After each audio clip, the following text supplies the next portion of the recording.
And I'm Janice. We are dietitians and the Meal Makeover moms.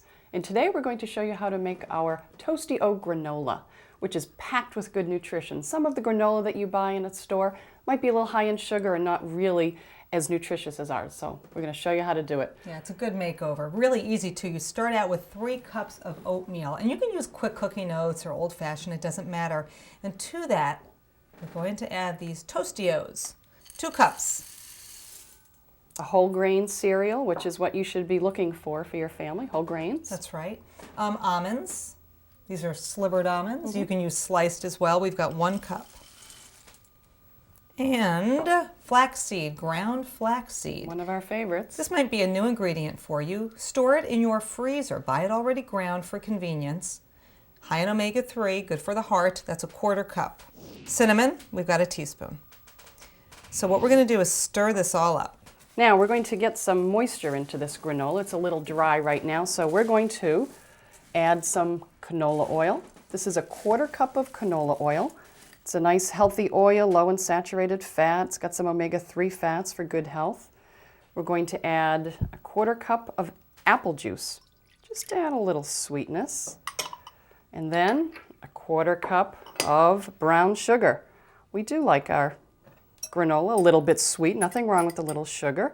And then this, a 1/4 cup of maple syrup. We use the pure maple syrup because we really love the flavor. And then we're going to add a teaspoon of vanilla.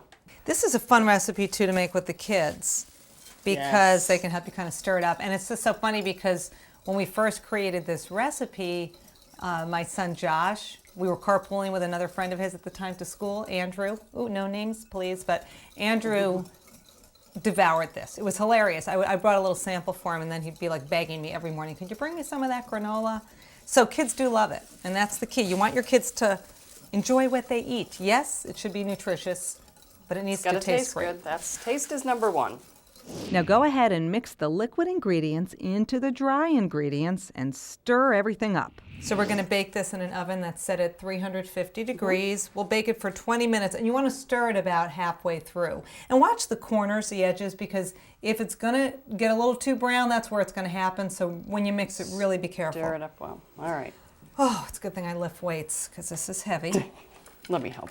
Thank you. We've already sprayed this baking sheet with nonstick cooking spray so it won't stick.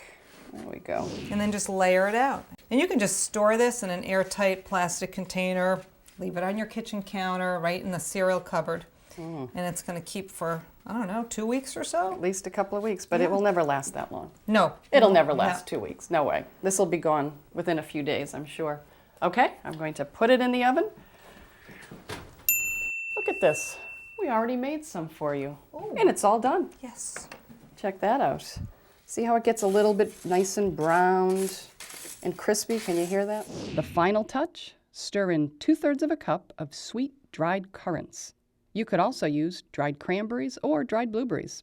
This is a great cereal for breakfast, or you can layer it into a parfait when the kids get home from school with some yogurt and some fresh fruit. We're going to layer this with some thinly sliced berries. You can use blueberries, you can use raspberries, whatever's in season. And voila, a fun parfait for my son Simon. Let's see if he likes it. That's good. Another successful meal makeover.